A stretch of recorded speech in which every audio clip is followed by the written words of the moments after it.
नमस्कार साथियों, स्वागत है आपका कंठहर्ष में। आज हम सुनेंगे एक ऐसी दिव्य कथा जो केवल कथा नहीं, एक आस्था है, एक श्रद्धा है। यह है श्री हनुमान जी की जन्म कथा।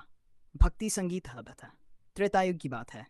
स्वर्गलोक में एक अप्सरा थी, अंजना। वह अत्यंत सुंदर और गुणवान थी, परंतु एक बार उन्होंने एक ऋषि का अपमान कर दिया, जिस कारण उन्हें श्राप मिला। तुम्हें वानरी योनि में जन्म लेना होगा।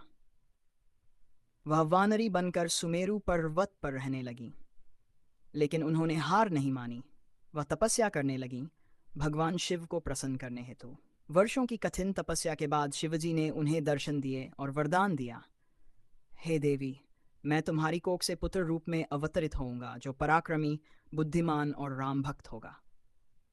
ये सुनकर अंजना धन्य हो गईं। उनकी साधना सफल हुई। उधर वायुदेव भी उनकी तपस्या से प्रसन्न थे। अब सब कुछ तैयार था, एक दिव्य आत्मा के पृथ्वी पर अवतरण के लिए। उसी समय अयोध्या में राजा दशरथ ने पुत्रेष्टि यज्ञ करवाया। यज्ञ की अग्नि से एक दिव्य खीर उत्पन्न हुई, जिसे ऋषि वशिष्ठ ने कहा, इसे अपनी रानियों को दे दो, जिससे तुम्हें संतान प्राप्ति होगी। राजा दशरथ ने वह खीर कौशल्या, कैकेयी और सुमित्रा को बांट दी। उसी समय आकाशमार्ग से उड़ते हुए पवनदेव और गरुड़ निकल रहे थे। उनमें से कुछ अंश उस दिव्य खीर का माता अंजना के हाथों में आ गिरा, जो उस समय सुमेरु पर्वत पर स्नान कर रही थी। यह कोई संयोग नहीं था, यह शिव इच्छा थी, यह रामकाज की पूर्व तैयारी थी। अंजना माता ने वह खीर ग्रहण की और शीघ्र ही वह गर्भवती हुई। समय आने पर एक तेजस्वी, चंचल, दिव्य तेज वाला पुत्र उत्पन्न हुआ। वायुदेव की कृपा से जन्मे उस बालक को कहा गया पवन पुनीसुत, और आगे चलकर पूरा सुमेरु पर्वत आनंद से गूंज उठा। देवताओं ने आकाश से पुष्प वर्षा की। ऋषियों ने कहा, यह बालक कोई साधारण वानर नहीं, बल्कि स्वयं भगवान शिव का अवतार है। हनुमान जी के बचपन की लीलाएं भी अद्भुत थीं। एक दिन उन्होंने उगते हुए सूर्य देव को लाल फल समझकर निगलने के लिए आकाश में उड़ान भरी। उनकी उड़ान इतनी तीव्र थी कि देवताओं में हड़कंप मच गया। संसार में अंधकार छा गया। इंद्रदेव ने वज्र प्रहार किया, जो जाकर हनुमान जी की ठोड़ी पर लगा। वह पृथ्वी पर गिर पड़े। वायुदेव ने यह देख क्रोध में संसार से वायु खींच ली। तब सभी देवता पहुंचे और हनुमान जी को अनेक वरदान दिए। देव ने पृथ्वी से वायु को खींच लिया, तब समस्त देवता चिंतित हो गए। देवताओं ने मिलकर हनुमान जी को अनेक वरदानों से विभूषित किया। ब्रह्मा जी ने वरदान दिया, तुम पर कोई भी अस्त्र शस्त्र प्रभाव नहीं करेगा। अग्निदेव बोले, हे बालक, अग्नि से तुम्हारा कभी कुछ नहीं बिगड़ेगा। वरुण देव ने कहा, तुम जल में डूबोगे नहीं। यमराज ने वरदान दिया, तुम अमर रहोगे, मृत्यु तुम्हें छू भी नहीं पाएगी। जिनसे उन्होंने विद्या ली ने उन्हें समस्त शास्त्र का आशीर्वाद दिया। इंद्रदेव ने भी क्षमा मांगी और वर दिया, तुम अचल, अडिग और महान वीर बनोगे। अंत में वायुदेव ने कहा, हे पुत्र, मेरी संतान होकर तुम जहां चाहो वहां जा सकोगे। तुम्हारी गति वायु से भी तेज होगी।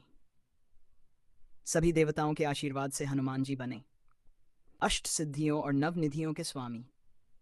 अब बाल हनुमान बढ़ने लगे। उनकी चंचलता कभी कभी ऋषियों को कष्ट देने लगी। एक बार उन्होंने ध्यान कर रहे ऋषि को तंग किया।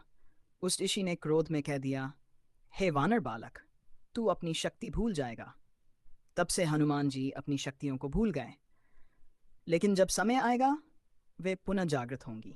जैसे जैसे समय बीता, हनुमान जी ने सूर्य देव से शिक्षा प्राप्त की। वे इतने योग्य शिष्य थे कि सूर्य भी प्रसन्न हो गए। इसी बीच राक्षसों से त्रस्त वानराज सुग्रीव की सहायता के लिए श्री राम और लक्ष्मण जंगल में विचरण कर रहे थे। वहीं पहली बार हनुमान जी और श्री राम की भेंट हुई। ये भेंट कोई साधारण भेंट नहीं थी। यह आत्मा की परमात्मा से मुलाकात थी। यह भक्ति की शुरुआत थी।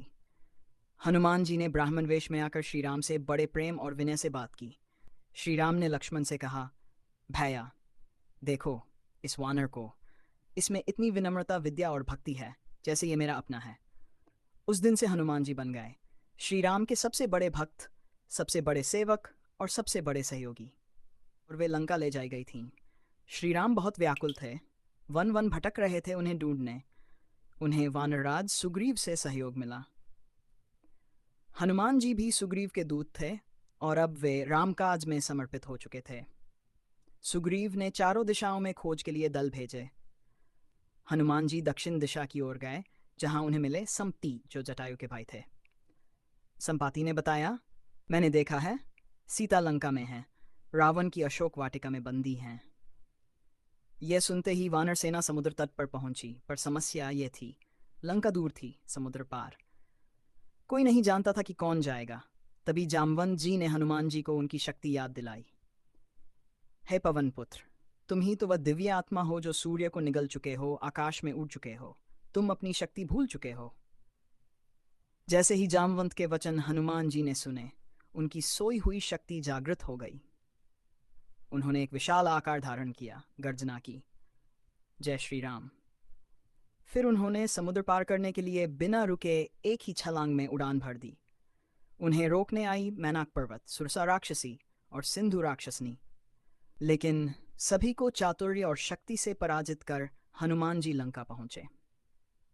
लंका की सीमा पर पहुंचकर हनुमान जी ने सूक्ष्म रूप धारण किया।